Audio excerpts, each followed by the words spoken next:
پاکستان نے چین کو 3 جہاز فروخت کیے اور ان میں سے ایک جہاز صدر چین موضوع تنگ استعمال کیا کرتے تھے۔ پاکستان کا ویزا کبھی چینی لوگوں کی سب سے بڑی خواہش ہوا کرتا تھا۔ آپ کو یہ جان کر شاید حیرت ہوگی کہ کبھی پاکستان چین کی پہلی کھڑکی تھا۔ چین کے لوگوں نے پاکستان کے ذریعے دنیا کو دیکھنا شروع کیا۔ PIA پاکستان کی وہ پہلی ایئر لائن تھی کہ جس کے جہاز نے سب سے پہلے چین کی زمین کو چھوا تھا اور اس لینڈنگ پر پورے چین میں جشن بھی منایا گیا تھا۔ پاکستان نے یوکھان کے دور میں چین کو 3 جہاز فروخت کیے اور ان 3 جہاز میں سے ایک جہاز چین کے صدر موضوع تنگ استعمال کیا کرتے تھے اور اس جہاز پر آج بھی کلٹیسی آف پاکستان لکھا ہوا ہے۔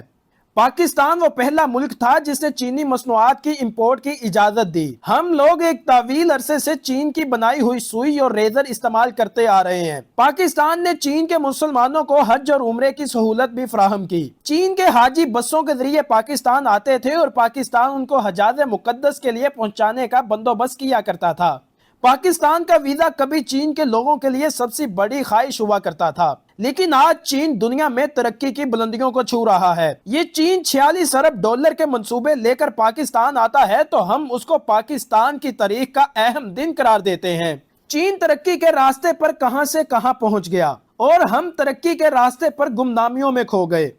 ہم نے کبھی بھی چین کی ترقی اور اپنی تنزلی کا جائزہ نہیں لیا اور نہ ہی وہ وجوہات جاننے کی کوشش کی جن کی وجہ سے چین بن گیا۔ چین نے چاند تک میڈ ان چائنا کی مہر پہنچا دی، جس کے ذریعے چین نے نہ صرف اپنے ملک کے لوگوں کو روزگار، صحت، تعلیم کے ساتھ ساتھ نہ صرف شاندار زندگی فراہم کی بلکہ یہ دنیا بھر کے سارے 6 ارب لوگوں کی ماں بھی بن گیا۔ ہم نے کبھی بھی چین کی ترقی کا سائنسی بنیادوں پر تجزیہ نہیں کیا۔ آپ کو شاید یہ جان کر حیرت ہوگی کہ پورے یورپ میں ایسے 39 شہر ہیں جن کی آبادی 10 لاکھ سے زیادہ ہے، جبکہ چین نے پچھلے 30 سالوں میں 130 ایسے شہر آباد کیے ہیں جن کی آبادی 10 لاکھ سے زیادہ ہے، پر ان شہروں میں دنیا کی تمام جدید ترین سہولیات بھی موجود ہیں۔ آج مرسیڈیز کار کا سب سے بڑا کارخانہ چین میں ہے۔ آج یورپ، امریکہ اور پاکستان میں ایسی سبزیاں اور پھل ملتے ہیں جن پر میڈ ان چائنا کا سٹیکر لگا ہوتا ہے۔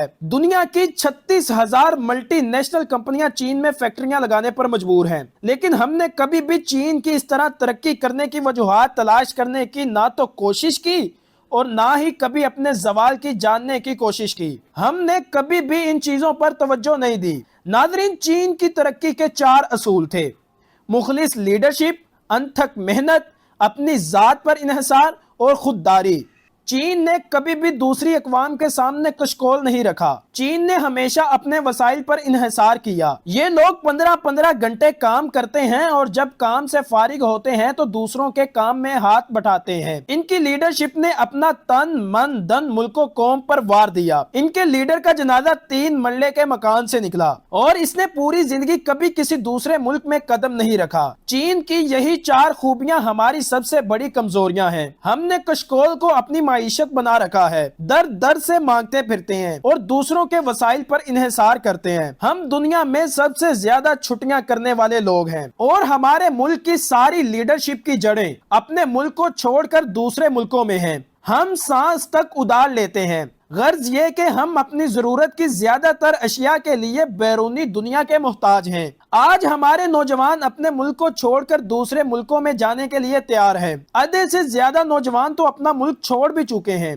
ہمیں اگر دنیا کا مقابلہ کرنا ہے تو ان تمام چیزوں کو چھوڑ کر چین کے ان 4 اصولوں پر عمل کرنا ہوگا جن پر چین عمل کر کے دنیا کی مضبوط ترین معاشی طاقت بن چکا ہے، تاکہ ہم بھی دنیا کا مقابلہ کر سکیں اور معاشرے میں اعلیٰ مقام حاصل کر سکیں۔ لیکن ان سب کے لیے ضرورت ہے ایماندار قیادت کی، جس کے بغیر آگے بڑھنا ممکن نہیں۔